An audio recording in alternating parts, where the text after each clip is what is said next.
So I'd like you to imagine a North America slightly different from the one that exists today. In this North America, the director of the largest hospital in Philadelphia laments that Jews are having babies and forbids Jews from entering the hospital unless it's an emergency.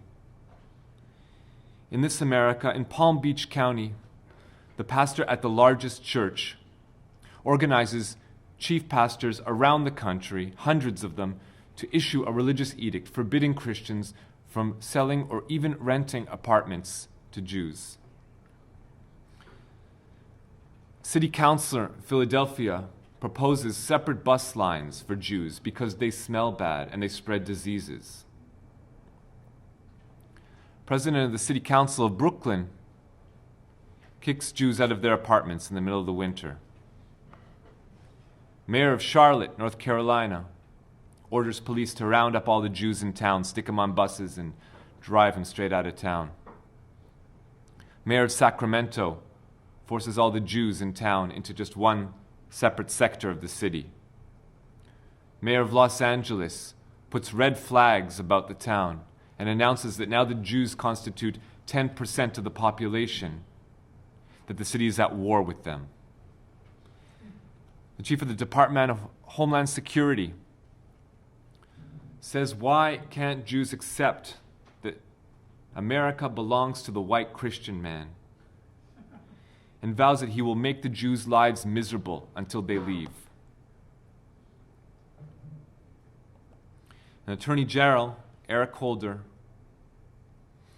passes new regulations which allow Jews to be rounded up, arrested, and jailed for even the smallest crimes without even granting them the right to a fair trial to defend themselves in a court of law. Now, of course, everything I've just told you is completely fictitious, doesn't exist, and hopefully it never will exist.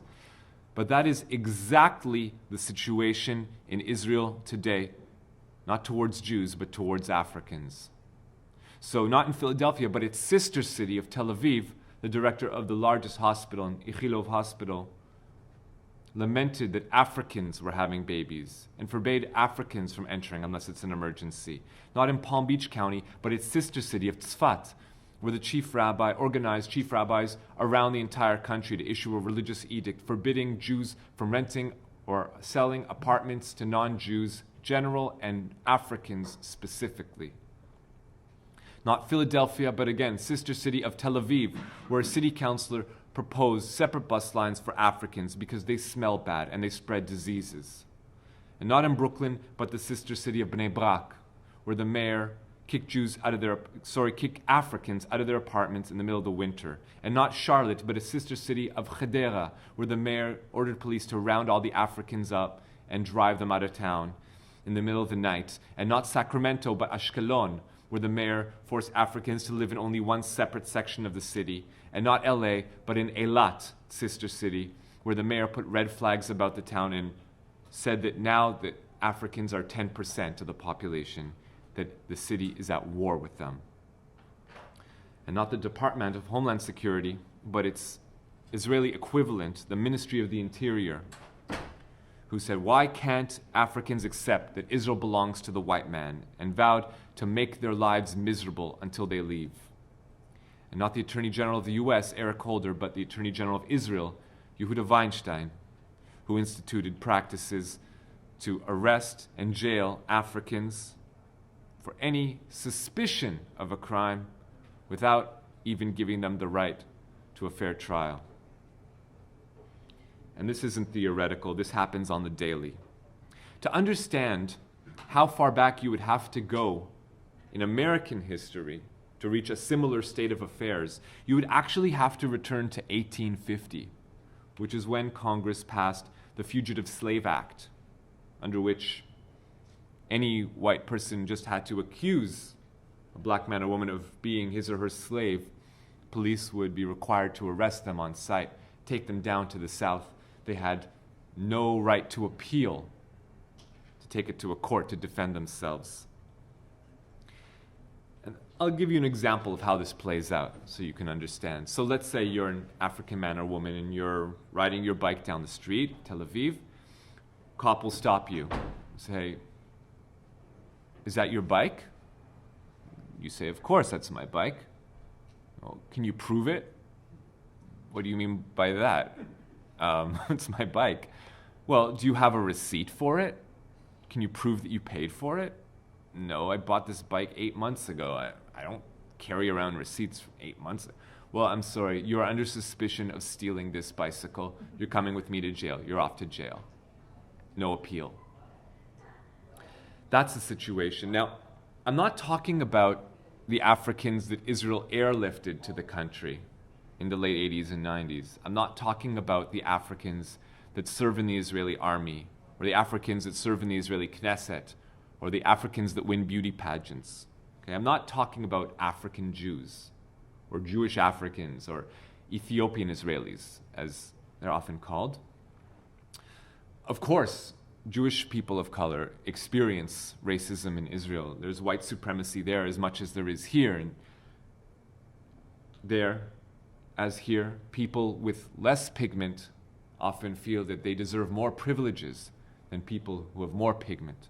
White supremacy, and also nativism is a problem there, as here. So people who immigrated less recently often believe they deserve more privileges than people who immigrated more recently. And of course, classism is also a huge issue, where people who have amassed more stuff believe that they deserve more privileges than people who have amassed less stuff. But on top of all of these layers of oppression, there's Jewish supremacy, where people who are Jewish or more Jewish, however you would define that, often believe that they are due more privileges than those people who are not Jewish or people who are less Jewish. So I'll explain how this plays out, all these systems of oppression on top of one another. So this is a tract that was written about Tel Aviv, published in Haaretz newspaper where I used to report and edit. I'll read it to you. In the corners of the living quarters of the Africans, you will find the filth, card games played for money, residents getting drunk, and prostitution. The Africans bring this way of life with them when they migrate, and it's no wonder the crime in the country is on the upswing. Young women and even young men are again not safe going out in the streets alone after dark. Now, this text could very easily have been written last week or last month about African asylum seekers, but it was actually written in 1949. It wasn't written about these Africans who've only just recently immigrated to the country. It was written about these Africans, Jews from Morocco, Tunisia, Algeria, Libya, Egypt, Mizrahi Jews who immigrated to Israel in the late 1940s. The same kinds of racism was directed at them. So, again, Jewish people of color also experience racism in Israel, but it pales in comparison. Pun very much intended. It pales in comparison to the discrimination that non-Jewish people of color face. So, who are these people? Then, let's see, we're here in Turtle Island, otherwise known as North America, and here Israel, Palestine, and Northeast Africa. I'm going to zoom in there, and these are the names of the countries presently. I'm going to take most of them away, just focus on the main actors here, zoom in. So,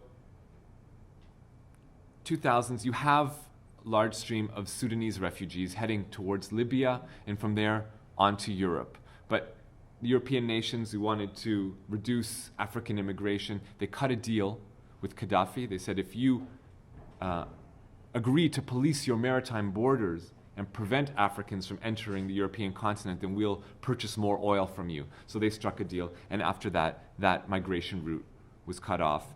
And then you have Sudanese refugees heading towards Egypt. And a little while later, on to Israel.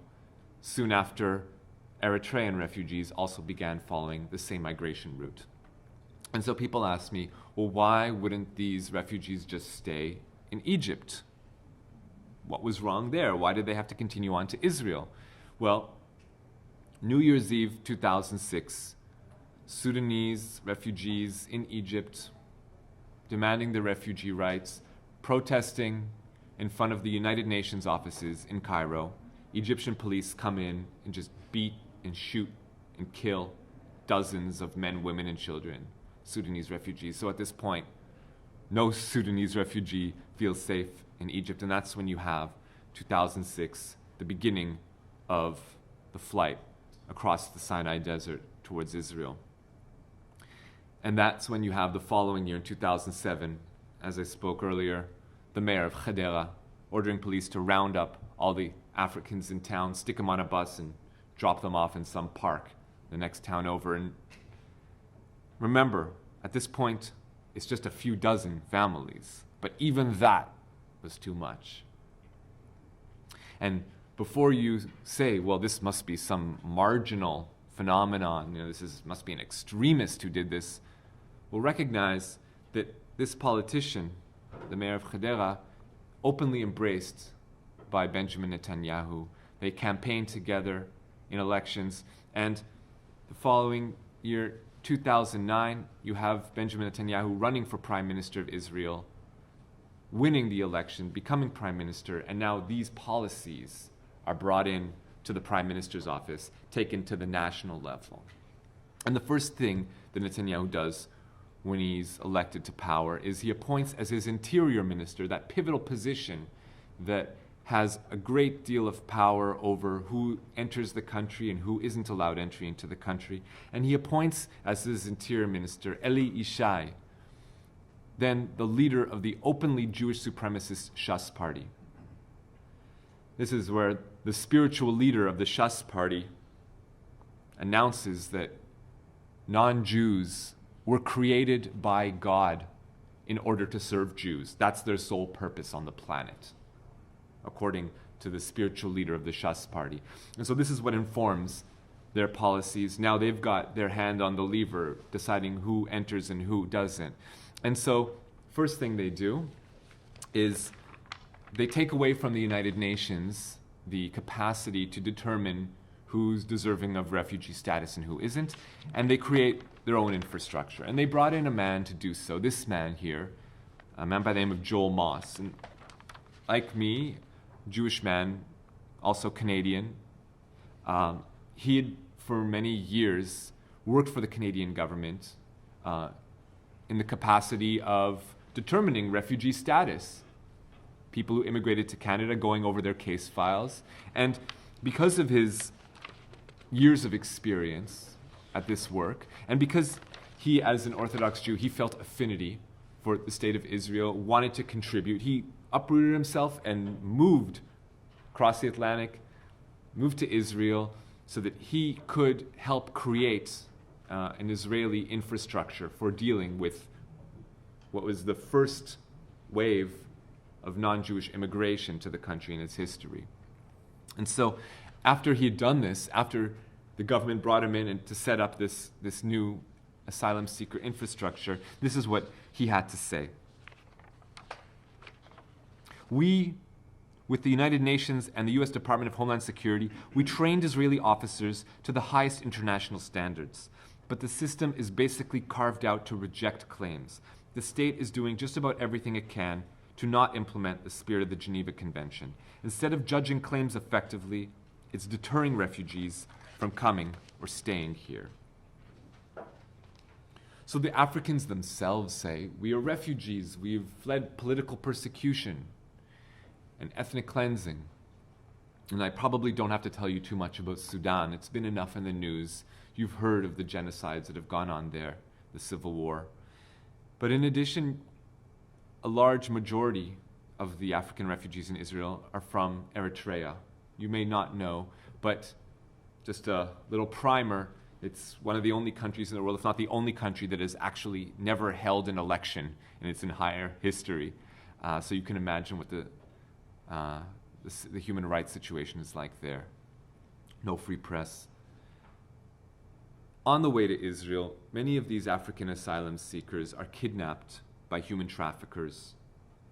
And on mobile phones, they'll call up the relatives of the people they've kidnapped and torture them while they're on the phone with their relatives, and issue these threats saying, if you don't send large sums of money through these illicit channels, then we will continue to torture your sister, cousin. And you may want to look away because this is extremely disturbing. But in addition to the tortures you can probably imagine, the beatings and the rapes and the gang rapes and the executions, they've also developed this new innovative torture technique where they take plastic bags and they melt them, they drip them onto people's bodies, scarring them permanently. This has been documented by news channels from Al Jazeera to CNN and beyond. And another thing that people often come to me and say is, well, what about all these other countries? Why are you focusing on Israel? Why does it always happen to be Israel? Well, that's actually far from the case. True, there's no perfect situation. Other countries are struggling, trying to balance their own needs of this demands of their citizens with their international obligations to provide safe haven and refuge for refugees. But if you look in the Middle East, in Israel's neighborhood, many other countries are stepping up and taking in tens of thousands, hundreds of thousands, even millions of refugees. And actually, these numbers from last year aren't even accurate anymore because Lebanon has since taken in millions more. So it's now way ahead, and something like 25% of the population of Lebanon, Israel's northern neighbor, is now composed of refugees. So clearly other countries are stepping up and doing their part. What about Israel? Well, if you compare Israel to the countries it wishes to be aligned with and compared to, you have here Canadian government granting refugee status to a full 96% of all Eritreans who apply for it. Other countries, some more, some less. Even in France, still over 50%, more than half of those applying receive it. In Israel, 0% of Eritreans receive refugee status. In fact, Israel actually leads the world. It has the lowest refugee acceptance rate of any country in the world. We're not singling Israel out. Israel is singling itself out. And if these people aren't refugees, then what are they? Well, according to the government of Israel, they're all liars. I guess all the truth tellers come to America and to Canada and to every other country, and all the liars migrate to Israel, according to the Israeli government propaganda. And they say that these people merely moved to Israel in order to make more money. They say these people are simply economic migrants who are trying to make a quick buck and then move back home and retire off of this, this massive amount of money that they've made.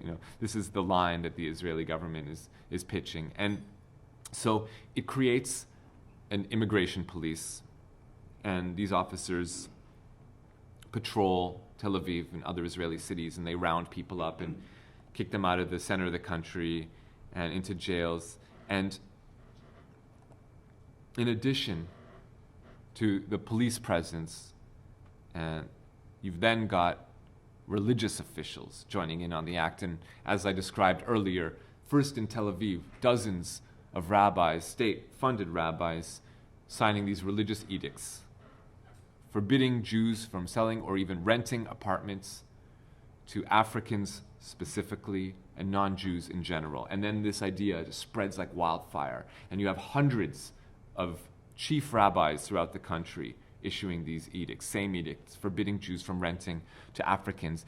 And probably the sickest part of all is when you look at the text in Hebrew, because how do they justify this religious edict? They go back to the Bible and they start quoting chapter verse from where? From tracts of the Bible that call for ethnic cleansing. So they say, because here in the Bible it calls for us to ethnically cleanse the land of Israel of non-Jewish people, that's the reason you're forbidden for renting apartments to non-Jews. That's how sick it gets. And this isn't a free speech issue. I've got no problem on a personal level with people saying whatever they're thinking and feeling, no matter how repugnant, even if they're calling for outright racism. But this isn't free speech. This is my tax money that's going towards funding these chief rabbis, and as you can see, they make a pretty penny. You know, Israeli salaries are far lower than this, the median salary of the average Israeli. This is long dough. And these rabbis, with these salaries, they are inciting racism. And then you have, as I said earlier, the mayor of Eilat putting up red flags throughout the city and warning people, we are all defending our home. Residents of Eilat are putting an end to infiltration. This is the term that the government uses to demonize and dehumanize the Africans and to criminalize them in the minds of the Israeli people. They're no longer asylum seekers, they're infiltrators. And then you have rallies through the streets of Tel Aviv and other cities in Israel where, often led by Knesset members and former Knesset members here like Michael Ben-Ari, people marching through the streets in areas where there's large concentrations of Africans, screaming at them, yelling at them, get out of here, leave the country, you're rapists, you're murderers. And these are some still shots of these anti-African rallies that I've documented. You're welcome at your leisure to take a business card or go onto my website. It's just my name, davidsheen.com. You go there. I've filmed dozens of rallies like this, and you can see for yourselves. I've translated and subtitled what people are saying in Hebrew so you can get a sense of the hate, the visceral hate. But even sadder than this racial hatred from adults is when it comes from kids, and you hear little kids, yeah, Daddy, we got to kick out all the N-word. I mean, there's nothing more bone-chilling than that. And if you listen to what people are saying, or you ask them straight up, what's the reason, why do you want all the Africans gone? Why do you want to kick them all out of the country? What people often tell you is that I don't want them marrying our daughters. Like this poster right here at one of these anti-African rallies, Bnot Yisrael le'am Yisrael. Jewish women for the Jewish people. In other words, get your hands off our women. In other words, all your vaginas belong to us. There's this idea of anti-miscegenation, trying to prevent mixed marriages. And the funny thing is, in Israel, it's not even possible. There's no way for anyone in Israel of different religious backgrounds to marry one another because marriage is totally controlled by the ultra-Orthodox rabbis who run the country, who run the religious establishment. They do not permit any mixed religious marriages. So the amount of people doing so, whether, moving, going out of the country and getting a civil marriage there in some city hall and then moving back to Israel, the amount of people doing that are so small and marginal. But even those few numbers of people that are doing so, even that drives people mad. And so you have these rallies. In Ashkelon, it was actually a deputy mayor of the city who organized this anti-miscegenation rally. So you have people just incensed by the idea that the racial purity of Israel is being defiled by the African gene code or something. And so the government doesn't want Africans in the country, but at the same time, it's still afraid of outright deporting them because that would look horrible on its human rights record to send people back to the horrors they fled from. So on one hand, it won't provide them with any services like place to live or food stamps or whatever. But on the other hand, it won't allow them to work to provide all these things for themselves. Well, how are you going to eat? Where are you going to sleep if you can't work? The idea, as famously said by the interior minister, is we will make their lives miserable until they leave. The idea is that they'll self-deport. So how are people living? Often under the table, if they can find it, working in menial jobs, making less than minimum wage, often being exploited by their employers since they aren't protected by labor laws, living maybe 8-9 people to a room, or sleeping in some bomb shelter somewhere, or out in the streets, in the parks, even in the rain.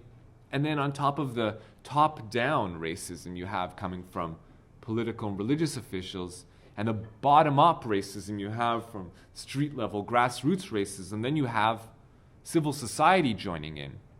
So you have soup kitchens from Tel Aviv down to Eilat, forbidding Africans from entering. So the very services geared towards the weakest members of society, here are the absolute weakest members of society, and they aren't allowed access to soup kitchens rather. And thankfully, of course, a group of Israelis, kind-hearted people, got together and started up like a food not bombs type outdoor soup kitchen working out of a public park in South Tel Aviv that's become something of a community focus for African asylum seekers. So thankfully, there's someone picking up the slack.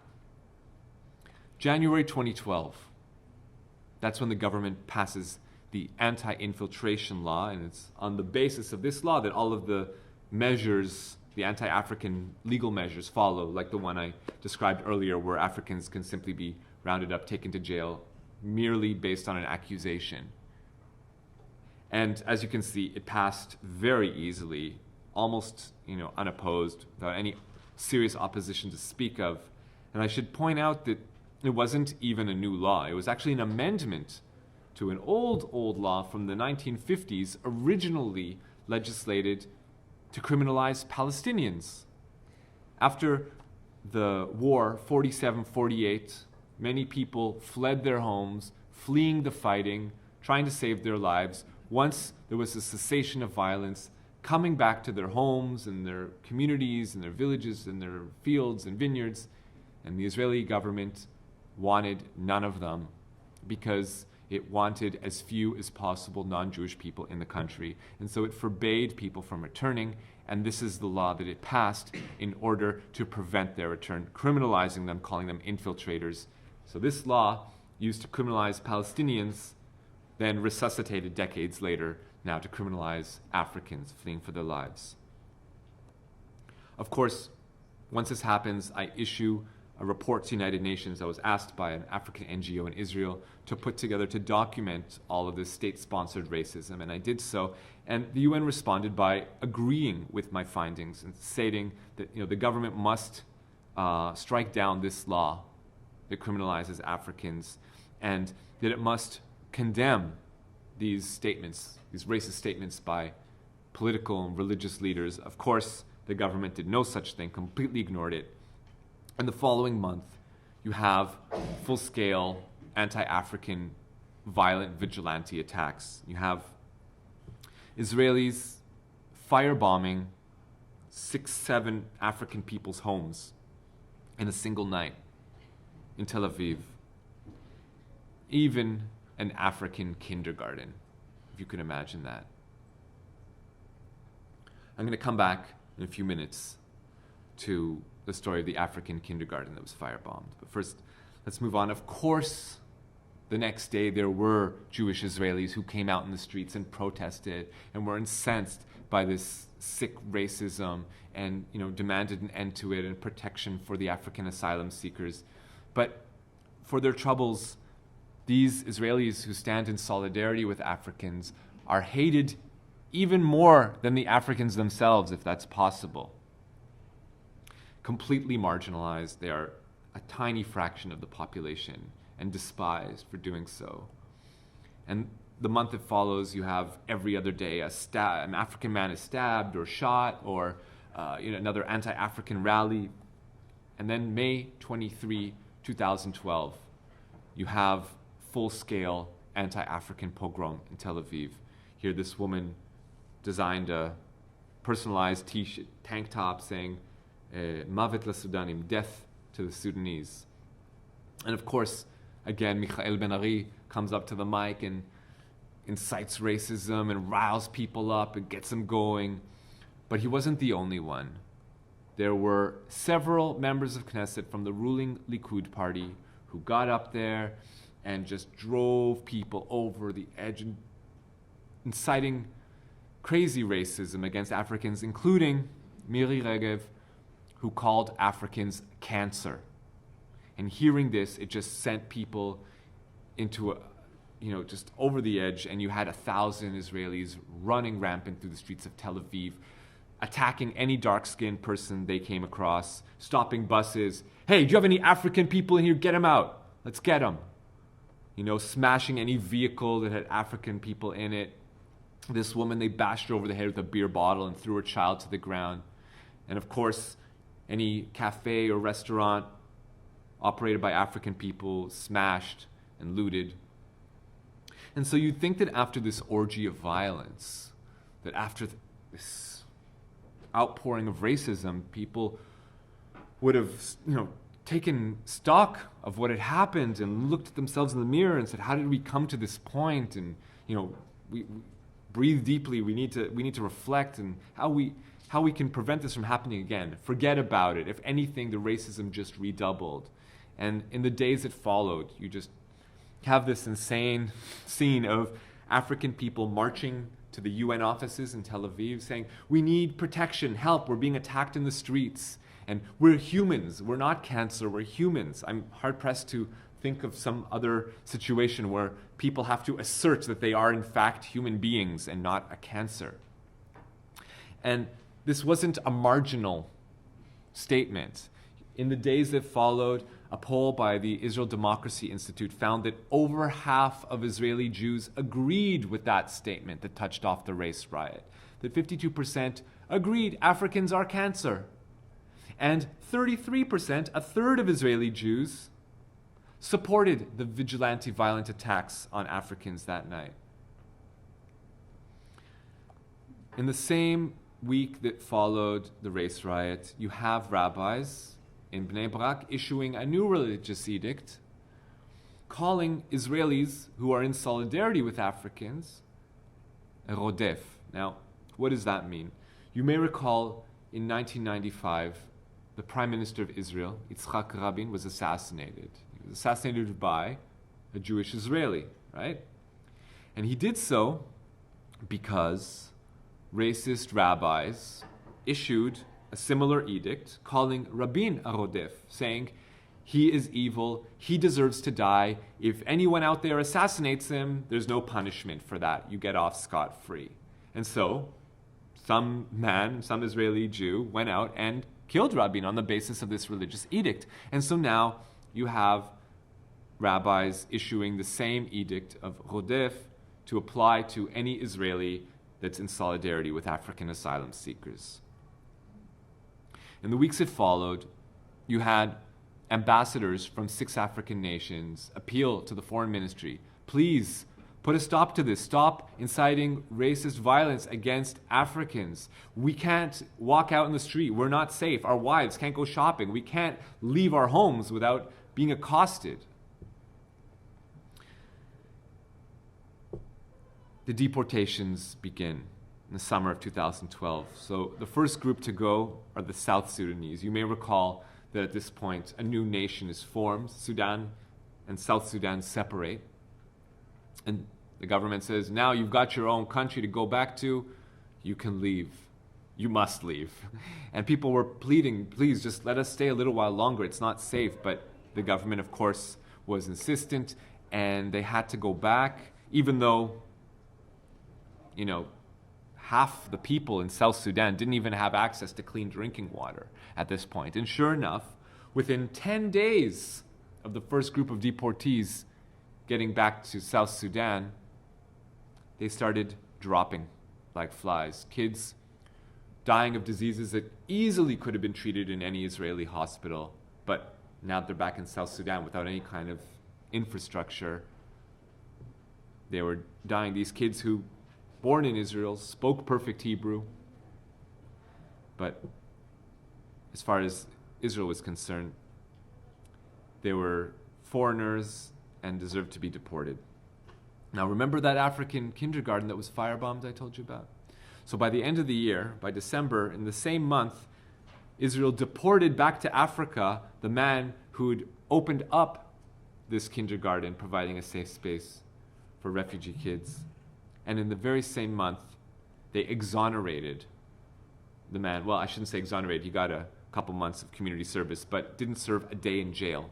The man who firebombed that African kindergarten, if you can imagine that. So December 2012, up until this point, there isn't any serious physical barrier between Egypt and Israel. There's a vast desert. But now the government wants to end this migration of African asylum seekers, so it spends billions of shekels and builds this fence along the border. And it completes the fence in December 2012. And so Benjamin Netanyahu comes out there and examines the fence and praises those who built it, and is proud to announce that now we have ended the African migration to Israel. There's no more Africans entering the country. And now we're going to enter stage 2, which is kicking out all the Africans that are already in the country, those 60,000 that managed to immigrate in that time, up until that point. And while he didn't mention it, I should also point out that many of those men who worked welding the fence, putting it up, were themselves African. Without many economic opportunities, they were forced to take whatever job was available. In December 2012, New Year's Eve, there's a headline in Israeli newspapers: 80-year-old Israeli woman raped by African man. And of course, the news of this just drives people insanely angry, and people are incensed that a Jewish woman has been defiled by a non-Jewish man, and they're out in the streets again demanding that all Africans be deported immediately because of the action. There may be action, I don't know about innocent till presumed guilty, but here someone's been accused of a crime, and on the basis of that, the people are baying for blood and demanding that all Africans be deported from the country. Now, it was interesting because this event happened exactly 100 years after this other seminal event. You may have heard of the story of Leo Frank. This man, he owned a factory in the United States, and a young girl who worked in that factory was raped and murdered. And he was accused of the crime, and he was brought to trial. We don't know, did he do it or didn't he? We won't know, because before the court passed sentence, people broke into his jail cell and lynched him because he was Jewish. And this idea that the white race was defiled by a Jewish man, potentially, just drove people over the edge. And because of that event, the ADL was formed. The Anti-Defamation League was founded in 1913 because of the case of Leo Frank, to prevent this from happening again, this mob violence, this intense, these racist hatred campaigns directed towards minority communities. And that's why this group was supposedly established. But today, it's no longer an anti-hate group. It's a hate group. Because here, in 2013, last year, in the entire year of its centennial, the Anti-Defamation League did not issue even a single condemnation or word of criticism for the Israeli government because of its war on African asylum seekers. They didn't have a single word to say the entire year. And it wasn't only Abe Foxman. It was pretty much across the board. With the exception of Jewish Voice for Peace, maybe, there wasn't any major mainstream Jewish organization who stood up and criticized and demanded an end to Israel's war on Africans.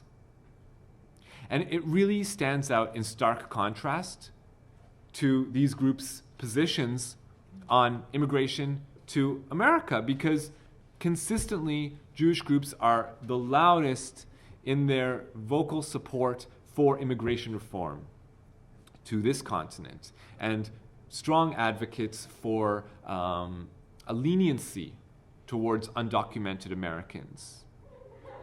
But here in North America, it plays out to their advantage because Jews are in the minority. So increased tolerance, multicultural society is good for Jewish people. It protects them. But in Israel, they don't need that protection because ethnically, Jews are the largest group in Israel. They're in the majority, so they don't need minority rights to be respected. So these groups are silently supporting Israel's war on African asylum seekers. And what is this demographic threat they're so afraid of? Even if you count all the African asylum seekers in the country, they only amount to 0.7% of the population. And so now we're at the beginning of 2013, and there are once again national elections. Netanyahu runs for the prime ministership once more, and now he's campaigning on the basis of his war on Africans. So you have this campaign poster, Atzirat Gal HaMistanenim MiSinai, we stop this wave of infiltrators from the Sinai. Vote for the Likud party. And there's so much political currency to be made from anti-African racism that, sure, he comes back to power as prime minister, but it's not only on the national level, even on the local level. So imagine, if you would, walking down the streets and being confronted with a poster such as this. To keep those Jews far from my daughter, I'm voting Christian identity for city council. I hope this never exists. This is completely fictitious. I made this in Photoshop, okay? But this does exist in real life. In Hadera, there is a poster that says exactly the same thing, but directed towards Africans, not Jews. And I should point out that this party, who ran on the basis of this platform, they got into power, okay? And it's not only in small towns or little villages, even in the supposed liberal bubble of Tel Aviv, you know, I couldn't walk 30, 40 meters outside my apartment without being confronted with this poster. And again, I've translated it into English for your benefit. God hates lust. Christians don't date Jews. Christians date Christians. Jews go home. This is what I have to see when I walk outside my apartment. Of course, it's directed to non-Jews in the Hebrew version. And so, after years of covering this issue, I'm just soaking up all this negative energy and this hate, and it's just too much. And I need to take a break. I just need a safe space. And so, I decide to move out of the population centers in Jerusalem here, in Tel Aviv here, this graffiti, kick out the N-word. So I move away from Tel Aviv, and I moved down to Dimona. And the reason why I moved there, in a small town in the desert, is because that I'd heard that there's actually a population of Africans that had been living there for decades.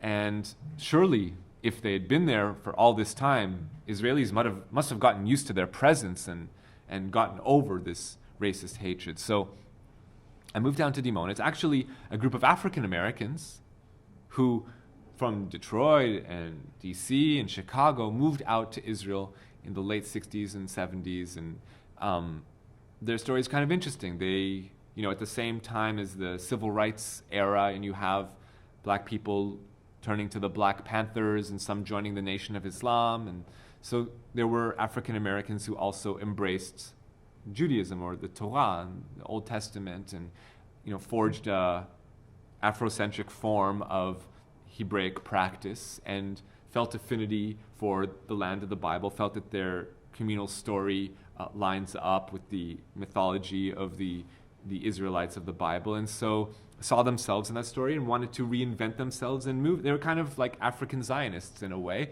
and they got up and they moved to Israel. And so they'd been living in Dimona for decades, and that's why I moved there in January 2013. And I'm very happy I made that transition, and I've really enjoyed this last year that I've spent in Dimona. It's awesome walking around, and everyone's wearing dashikis, and it's pretty trippy. It's a great place. I really enjoy walking around, seeing black people actually with their head. You probably will think this is so strange, but just to see African men and women walking around with their heads up and not casting their eyes down every time they pass by a light-skinned person is a relief. And so I've really enjoyed this time, but I was dead wrong about thinking that Israelis had gotten over their racism because they were living in proximity to Africans for decades. So here again, I can't walk 2 minutes from my apartment in Dimona without being confronted with this graffiti: "We hate the N-word." And so I realized, that actually many people in the community were just as stateless as these African refugees who had arrived. So here's my friend Dalia, okay? Born in Israel, speaks fluent Hebrew, her partner is Israeli, they have a child together, yet she is just as stateless. She has no papers, she has no documents, she's not allowed to work, okay, legally. She has no access to health care. Or what if her baby gets sick? She can't go to a doctor, she can't go to a hospital, she's got nothing, all right? And she's lived there her whole life, and the only reason she has no rights is because she's not a blood Jew. And there's hundreds of people just like her who've born in Israel, lived in Israel their whole lives, and are in the same status. And so I went into the government archives and I started researching. And going back decades, I realized that this war on Africans was not new in any sense. It's only now that there's 55,000 Africans in the country, but even when there was only 1,500 Africans in the country, the government was determined as ever to drive them all out. So in 2012, you have Miri Regev, as I said, declaring that Africans are cancer, slagging them. But even as far back as 1980, you have member of Knesset Dov Shilansky, later on the Speaker of the Knesset, saying that all the Africans should be put on a boat out at sea, and people calling to drown the boat, drown them all at sea. And in 2012, you have a Knesset researcher preparing an official Knesset report, which went to official police statistics, found that Africans consistently have lower crime rates than native Israelis. And because his report exonerated them, the Israeli government tanked the report, pulled it offline, and demoted him from his position. The same thing happened in the late 70s with David Glass, member of Knesset, preparing this report on the African Hebrews and noting that police statistics showed they had lower crime rates than Israelis. Yet he was dismissed from the party and his report was never followed up on and shelved. And just as today, you have the vast majority of Israelis calling for all Africans to be kicked out. Okay, 61% want them all deported from the country, 18+% wanting them all jailed. So that's 80% of the Israeli Jewish population demanding that all African asylum seekers are rounded up out of Israeli cities. And back in the day, early 70s, same thing. A poll showed that most Israelis wanted the government to kick all the Africans out. Now you have the mayor of the city with the largest concentration of Africans, the mayor of Tel Aviv, demanding that the government kick them all out of the country. Back in the day, same thing. Mayor of the city with the largest concentration of Africans, then it was Dimona, demanding the government kick them all out. But nowadays, the mayor doesn't only talk about it, isn't only demanding it, he's doing it too. He's sending his municipal inspectors to do their part, sending them into African restaurants to pour bleach into the cooking pots of the African restaurants so that there's no possible way that they could make a living. Last year, even the US State Department issued a report calling Israel's treatment of African asylum seekers a most significant human rights problem. But once again, the government completely ignores the report. And with Netanyahu re-elected to power, in the new government, he appoints that very same woman who called Africans cancer, who incited the race riot. He appoints her to head the Interior Committee, the very committee that determines the fate of African asylum seekers. Now, I should be fair to Miri Regev. She did apologize for calling Africans cancer. But she didn't apologize to the Africans. She apologized to Israeli cancer victims for comparing them to Africans. And the government in March 2013 issues a report, the Saffir Report, which puts together a policy for the government how to treat asylum seekers. And among the findings of this report is that those Israelis who advocate for Africans are labeled anti-Semites and potential terrorists. Premier terrorist, I guess, this Jewish booby here in the bottom right-hand corner, clearly a grave threat that you wouldn't want to encounter in a dark alley somewhere.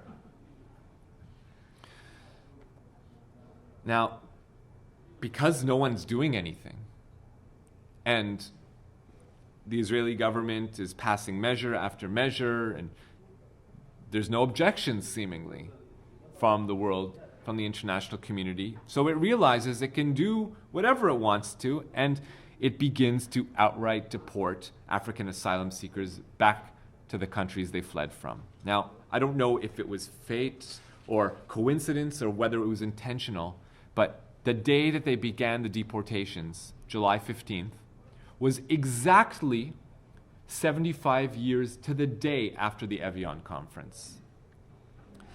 If you haven't heard of the Evian Conference, on the very eve of World War II, when it was already quite clear what the Nazis intended to do to the Jews, here the United States and the UK and other countries all met in Evian in France, and they convened to decide, well, maybe if you take in some Jewish refugees, and maybe if we take in, and maybe if they take in, then maybe we can save these people from being butchered. And in the end, none of these countries wanted to take in any Jews because they were Jews.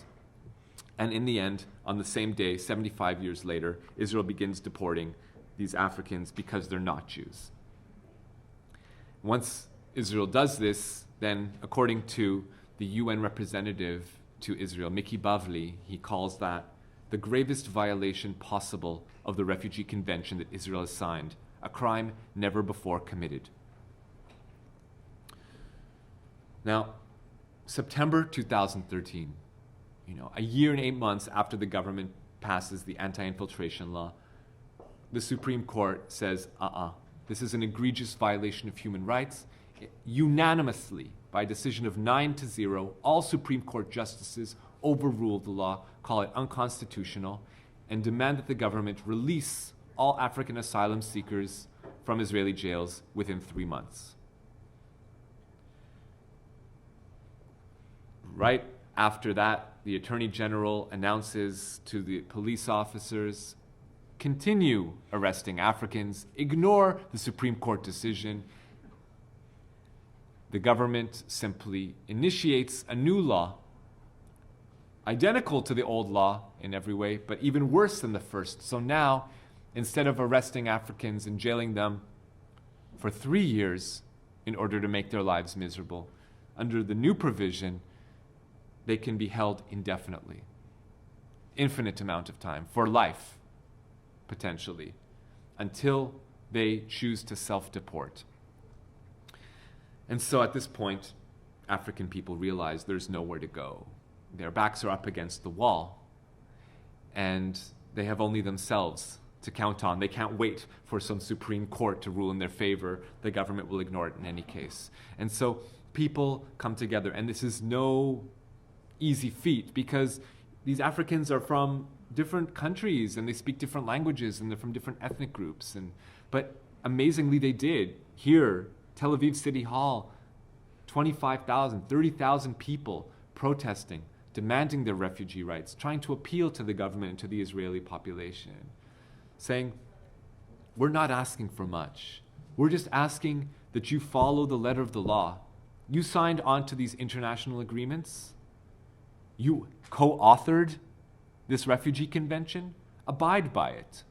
Just examine our applications openly and transparently, as you were required to, or else extract yourself from these conventions if you don't mean to abide by them. But if you do want to remain a member in good standing of the international community, then examine our refugee requests. For those who aren't, they'll have to go. But for those who are refugees, we deserve our rights. And so you have people protesting in front of the American embassy and in front of the Canadian embassy, in front of the UN, in front of the AU, really teaching Israelis a lesson in democracy, whether it's in front of the Knesset here or the Prime Minister's office, and really trying every non-violent tactic that they can think of, if it's a sit-in or a sleep-in or a teach-in it's really inspiring on one hand to hear, like you heard when you were first filing in, and I played that video and you could hear people chanting, "We want freedom, no more prisons," to be surrounded by throngs of thousands of people just demanding their human rights. It's incredibly inspiring, and at the same time it's incredibly depressing, because no matter how much they protest, the government just outright rejects their demands and says, "We don't care. You can protest as much as you want. You can strike as much as you want. We're going to continue rounding you into these camps and until you agree to self-deport." And the population, as you saw, firmly backs the government's position. So it seems like there's no hope of any internal force breaking this vice grip on the African asylum seekers. And what are these desert detention centers that the government is rounding people into?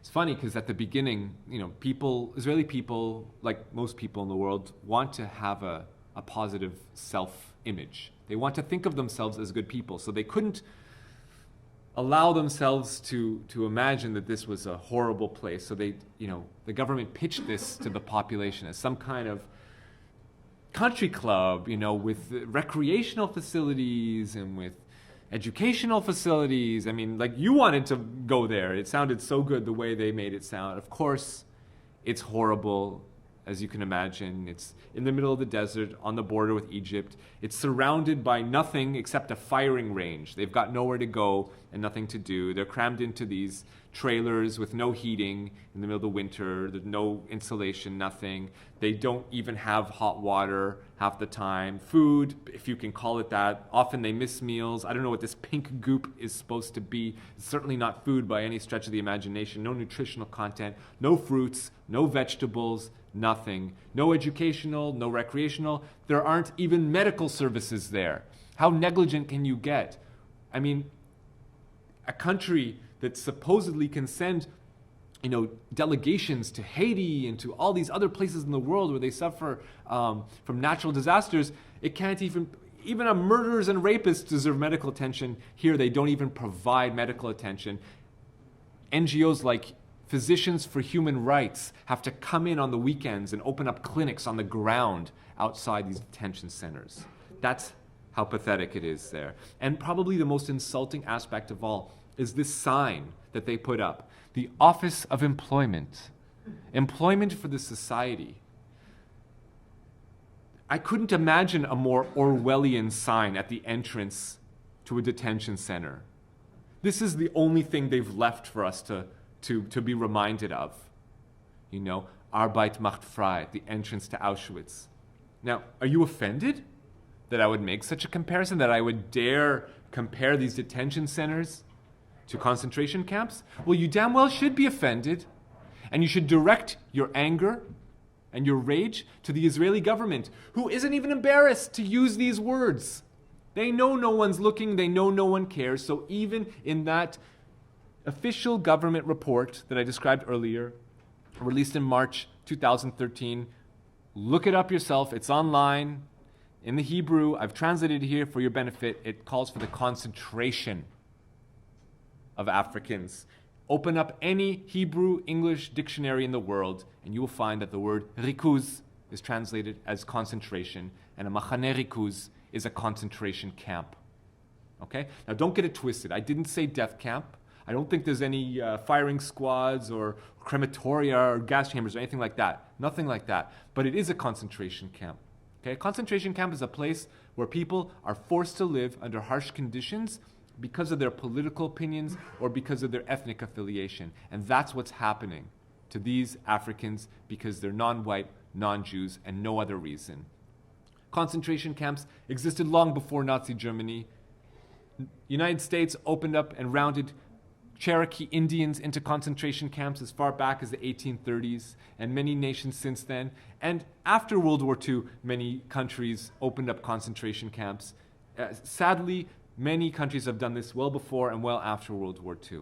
Okay? And that is what's happening today in Israel.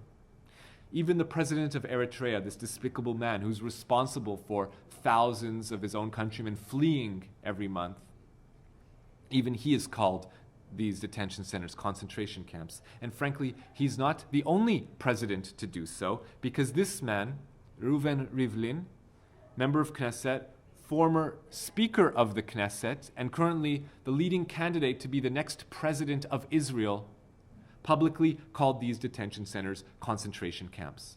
Okay? So take it up with them if you're offended. And all you need to do is speak Hebrew. Okay? Anyone who speaks fluent Hebrew can go online any day of the week and just read an average news report. Here, this occurred a week before I came on this speaking tour. Channel 10 News reports an Israeli man attacks an African man in Tel Aviv for no reason. That's the news report. The responses, this is the kinds of responses that people give in their own names, connected to their own personal Facebook accounts. No sense of shame whatsoever. Too bad they didn't tear him to pieces, the disgusting blackie. They should get the hell out, those contaminants. All they brought was diseases and pollution. Go home already, you garbage. And as I said, if you think it's bad the way people speak about Africans, you have to hear what they say to those few Israelis who stand in solidarity with them. So that man who started up Marak Levinsky, that soup kitchen for African asylum seekers, this is what people write on his Facebook page. They need to turn that center I'm paying for into gas chambers. They need to bring snipers to shoot all these monkeys. And that's to the men. You don't even want to hear what they say to the Israeli women who stand up for the human rights of Africans. And this is probably the sickest example that I can think of, and there's many, sadly. But this one is the grossest, probably. This envelope, this is a piece of junk mail that Israelis received in the mail in late 2012. I've, again, translated it into English so you can see. The solution to the problem of the infiltrators is what it says on the outside of the envelope. So the average Israeli picks this up from their post office box and they see, oh, this is someone proposing what to do about these African asylum seekers. And they open it up and they find an advertisement for insect extermination. Now, this company isn't trying to convince Israelis to compare Africans to insects that deserve to be exterminated. It's actually worse than that. It's far more insidious. It's that this company assumes that you already think that, assumes that you already conceive of African asylum seekers as equivalent to insects that enter your home and must be exterminated. It's counting on you to find that comparison funny. Not be offended by it, but to find it funny. And on the basis of this chuckle that it elicits from you, to call them up and secure their services. That's how sick it gets. That's the level of discourse in Israel around non-white, non-Jewish people. Okay? And I don't need to tell you how in the lead up to World War II, you had this anti-Jewish propaganda comparing Jews to vermin, to insects, spreading this idea that they are disease bearers and therefore dehumanizing them to the point where anything was possible. Of course, again, it's not only about Nazi Germany. In the United States, at the same time, you had the United States government putting out this propaganda, vilifying Japanese people as deserving of death, comparing them to rats.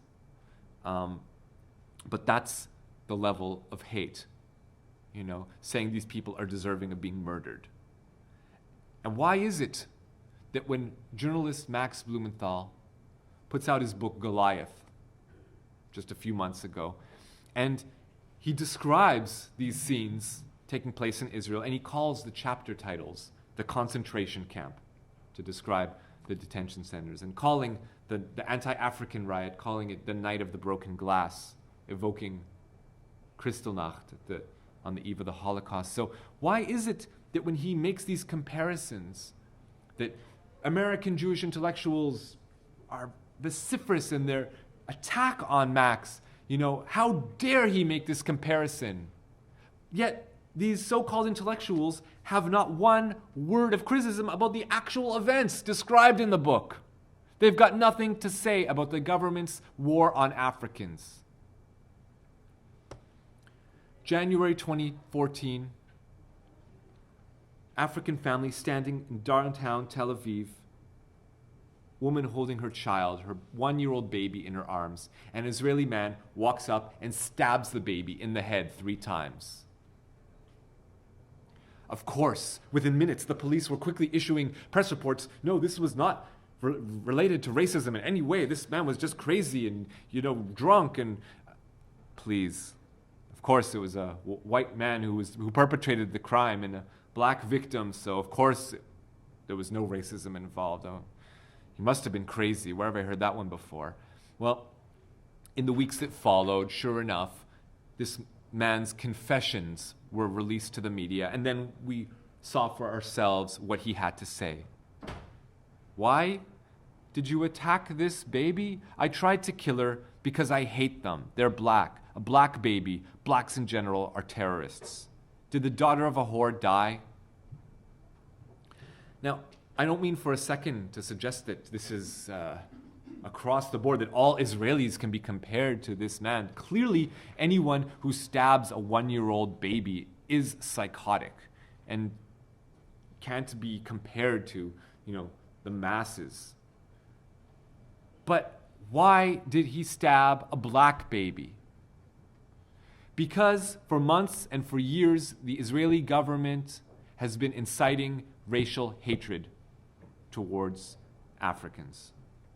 How long does this have to go on for? How many more black babies? What can we take from this? The people who want to kick out these kids because they're not Jewish are morally no different from the people who wanted to kick out these kids because they were Jewish. And the only moral lesson that we can take from the Holocaust is not never again just for us. It has to be never again for anyone. And if there's one final thought I want to leave you with before I conclude my words, it's that just now, as I'm touring across North America, trying to inform people of what's going on in Israel, the Israeli government is sending, Netanyahu himself is in the United States, and they're sending other emissaries and people to put out these messages to counter the truth, to try to portray Palestinians as intransigent and convince the entire world that they, the Palestinians and all the Arabs and the Martians and the Venusians and the Alpha Centauris and the whole universe must accept Israel's self-definition as the Jewish state. Okay? It's saying that you must accept this as a condition for a peace deal, that Israel must be acknowledged to be the Jewish state. Well, this is what that looks like. Okay? And this is before you get the blank check. Imagine if the world signs off on this blank check and lets Israel self-define as a Jewish state and acknowledges that it's a Jewish state. Imagine what it's capable of. If this is what it can do without that, imagine what it'll do to the non-Jewish people who live there once you give it a blank check to do as it will. So, unfortunately, I don't have any happy story to conclude with, to end it on a cheerful note. But I just want to implore you to, at your leisure, go onto my website, read these articles, Watch the videos. I have over 100 resources on this topic. The mainstream media is censoring it. It doesn't want people to know what's happening. Go there, find out for yourselves, and spread this. Only through citizens networks and your social circles, Twitter, Facebook, whatever, can we spread the word, and only then can we hope to perhaps create some kind of consensus or some kind of pressure from the international community to end this ethnic cleansing. That's it. Thanks.